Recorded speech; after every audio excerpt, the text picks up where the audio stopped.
चतुर किसान की कहानी। चतुर किसान।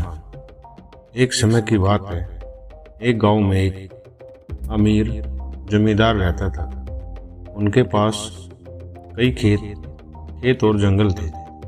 उनके पास इतनी जमीन थी कि गांव के किसान उन्हें अपना मुखिया मानते थे।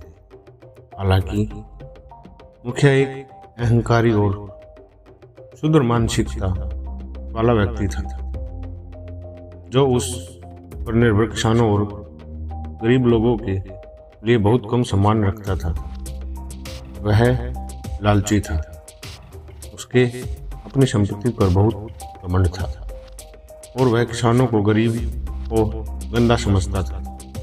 जिनसे गोबर जैसी गंध आती थी, वह कभी भी अपनी हवेली में किसी किसान का सत्कार नहीं करता था और न ही किसी गरीब किसान को अपने पास आने देता था।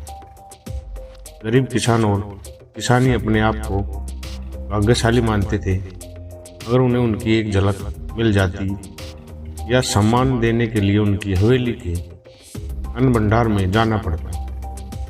एक रात दिन भर की कड़ी मेहनत के बाद 3 गरीब किसान आग के चारों ओर बैठे थे और अपने दिन के काम पर चर्चा कर रहे थे। पहले किसानों ने गर्व से कहा, मैंने आज मुखिया को देखा जब मैं खेत में काम कर रहा था, तो वह मेरे पास आया। जबकि दूसरे ने कहा, ठीक है, यह कुछ भी नहीं है। मैं 2 बोरी आलू और प्याज डालने के लिए उसके गोदाम में गया और वह हवेली के दरवाजे पर खड़ा था। एक तीसरा किसान जो शराब पी रहा था और यह सब लगातार बकबक सुन रहा था, आशा और बोला, तो इसमें इतनी अच्छी बात क्या है? यदि वह वहां से गुजरे तो कोई भी उसे देख सकता है। फिर उसने शेखी बखारते हुए कहा, अगर मैं चाहूं तो मैं जा सकता हूं और उसकी मेज पर उसके साथ खाना खा सकता हूं। अन्य किसान उस पर हंसे और सोचा कि वह पागल है, क्योंकि वह उनमें से सबसे गरीब था। तुम नशे में हो, उन्होंने एक सुर में कहा। उसके नौकर और सुरक्षा गार्ड तुम्हें बाहर निकाल देंगे, पहले किसान ने कहा। फिर उन्होंने गरीब किसान को झूठा कहा और उसका मजाक उड़ाना शुरू कर दिया।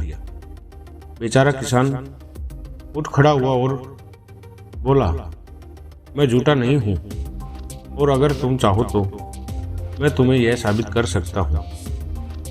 ठीक है, उन्होंने कहा।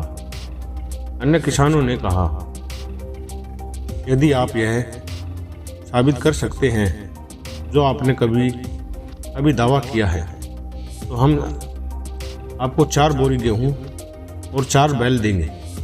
गरीब किसान ने कहा, चुनौती स्वीकार की है, यही समझो। देखो, एक मुश्किल है, उन्होंने कहा। अगर आप ऐसा नहीं करते हैं तो आपको पूरे 1 साल तक हमारे लिए मुफ्त में काम करना होगा। गरीब किसान ने कहा, ठीक है, सामान तैयार करो, कल के लिए मैं मुखिया के साथ भोजन करूंगा। अगले दिन गरीब किसान मुखिया की हवेली तक गया। सुरक्षा कर्मियों ने उसे गेट पर रोक लिया और तुरंत नहीं जाने पर धमकी दी। गरीब किसान ने कहा, कृपया प्रतीक्षा करें, मेरे पास आपके स्वामी के लिए कुछ महत्वपूर्ण और अच्छी खबर है, जिससे मुझे व्यक्तिगत रूप से उन्हें बताना है। यह असंभव है, हमें बताओ और हम मुखिया को बताएंगे, गार्ड ने कहा। मुझे खेद है, यह केवल मुखिया के कानों के लिए है, किसान ने कहा। कुछ समय बाद एक गार्ड ने जाकर अपने मालिक मुखिया को घटना की सूचना दी। मुखिया अपनी खाने की मेज पर बैठा था और दोपहर का भोजन करने वाला था। घटना सुनकर मुखिया को बहुत उत्सुकता हुई। उसने सोचा कि गरीब किसान उसके लिए कुछ जानकारी ला रहा है जो उसे और भी अमीर बना देगी। इसलिए उन्होंने पहरेदारों से गरीब किसान को अंदर जाने को कहा। गरीब किसान को अंदर जाने दिया गया और मुखिया ने उसे ऐसे देखा जैसे वह मिट्टी हो। फिर उन्होंने पूछा, आपके पास मेरे लिए कौन सी अच्छी और महत्वपूर्ण खबर है? किसान ने चारों ओर देखा और कहा, मुझे क्षमा करें, यह केवल आपके कानों के लिए है, इसलिए मैं अकेले में बात करनी चाहिए। मुखिया और अधिक उत्सुक हो गया। उसने अपने नौकरों को बर्खास्त कर दिया और उनसे अपने पीछे दरवाजा बंद करने को कहा। एक बार जब वह अकेला था तो गरीब किसान ने मुखिया से पूछा, घोड़े के सिर जितनी बड़ी सोने की स्लेब की कीमत क्या होगी? मुखिया और अधिक उत्सुक हो गया।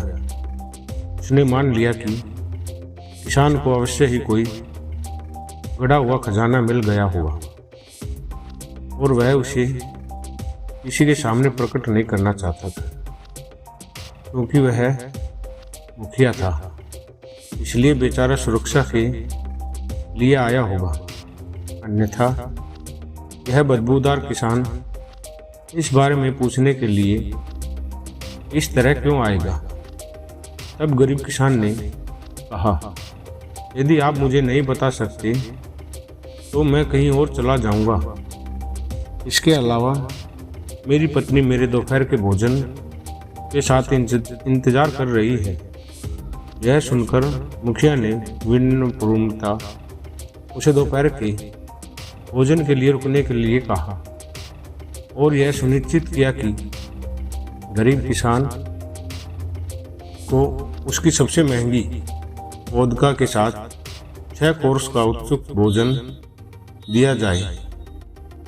बढ़िया भोजन के बाद किसान ने थोड़ी देर के लिए आराम किया, जबकि मुखिया ने उसे कहा, अब घर जाओ और मुझे सोने का वह टुकड़ा लाओ और मैं तुम्हें इसके लिए एक घोड़ा दूंगा।